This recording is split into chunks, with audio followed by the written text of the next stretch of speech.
আপনি কি জানেন পৃথিবীতে এমন একটা জায়গা রয়েছে যেখানে একটা অদৃশ্য প্রাচীর রয়েছে, বলতে পারেন ইনভিজিবল ওয়াল, যা কোনো প্রাণী, পাখি বা মাছ অতিক্রম করতে পারে না। অবিশ্বাস্য মনে হচ্ছে, তাই না? কিন্তু বিশ্বাস করুন, এটাই সত্য। হ্যাঁ, আজ আপনাদের নিয়ে যাব এমন এক রহস্যময় দ্বীপে যেখানে আছে এই অদৃশ্য সীমানা প্রাচীর, যাকে আমরা ইনভিজিবল লাইন বলছি। প্রকৃতি নিজেই এই রহস্যময় প্রাচীর তৈরি করেছে। এই সীমানা ইন্দোনেশিয়ার বালি এবং লম্বক দ্বীপগুলোর মাঝে। এই লাইন একে অপরের পাশ দিয়ে চলে গেলেও এই দুই অঞ্চলের প্রাণীদের জন্য এই সীমানা কখনোই পেরোনো সম্ভব না। শুধুমাত্র ৩৫ কিলোমিটারের দূরত্ব।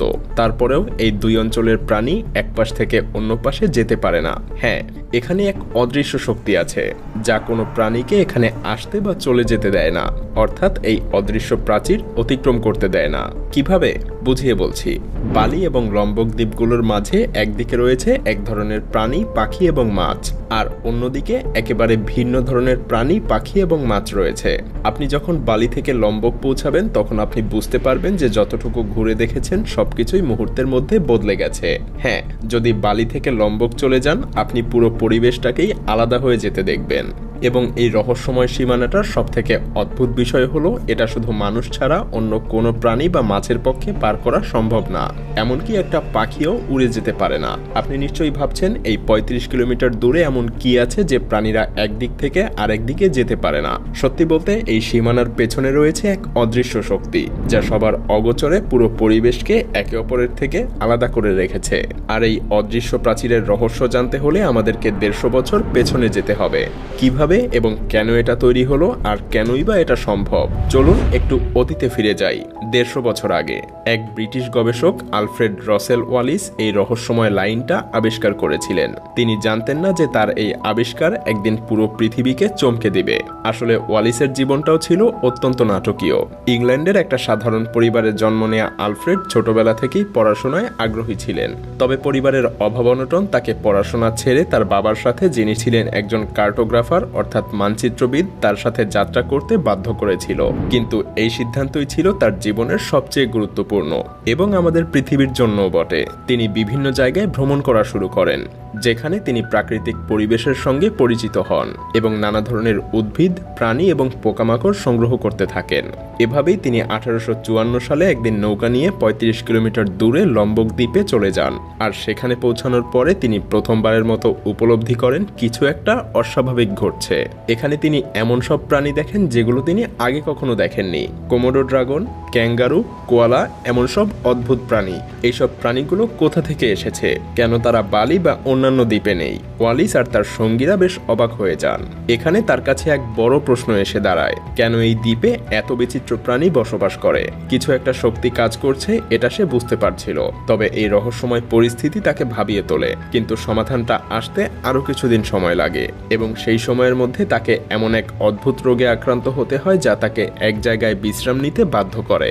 আর সেই বিশ্রামের সময় এই রহস্যময় লাইন সম্পর্কে তার মস্তিষ্কে প্রথম একটা অসাধারণ ধারণা আসে, এবং এই ভাবনাই ছিল তাকে পৃথিবী জুড়ে অবিস্মরণীয় করে তোলার পথে প্রথম পদক্ষেপ। ওয়ালিস যখন তার বিশ্রামে ছিলেন তখন তার মনে অদ্ভুত চিন্তা আসলো।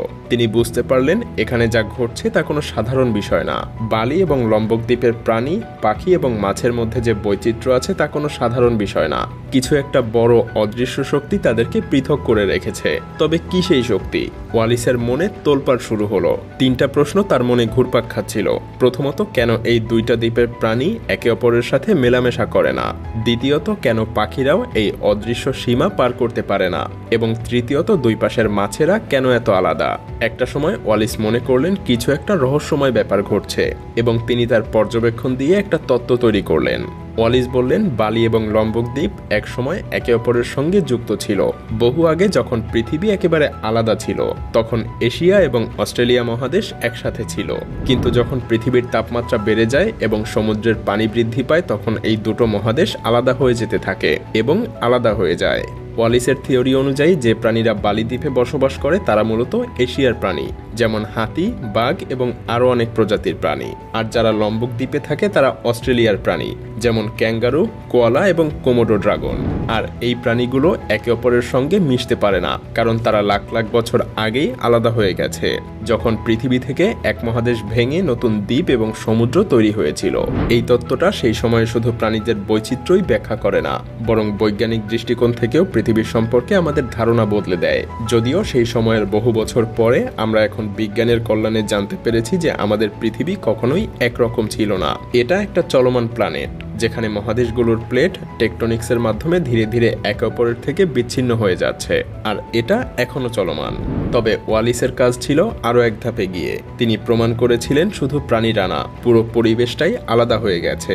সমুদ্রের পানি, বায়ু, মাটি সবই বদলে গেছে, আর এই বদলটা কোনো মানুষের চোখে ধরা পড়ে না। তবে প্রকৃতি, পরিবেশ এবং প্রাণী নিয়ে যারা গবেষণা করেন তারা যেন এই অদৃশ্য প্রাচীরটা হাত দিয়ে স্পর্শ করতে পারেন। আর ওয়ালিসের এই অনুধাবনটা ছিল এক যুগান্তকারী আবিষ্কার। তার এই থিওরিটা এতটাই গভীর ছিল যে এই রহস্যময় পৃথিবীকে সেটা বুঝতে আমাদেরকে সবকিছু নতুন করে ভাবতে বাধ্য করেছিল। আসলেই তো, ভেবে দেখুন, মাত্র ৩৫ কিলোমিটার ব্যবধানে কি এমন আছে যা দুই পাশের পশু পাখি, মাছ এবং পাখি পর্যন্ত এপার ওপার করতে পারে না।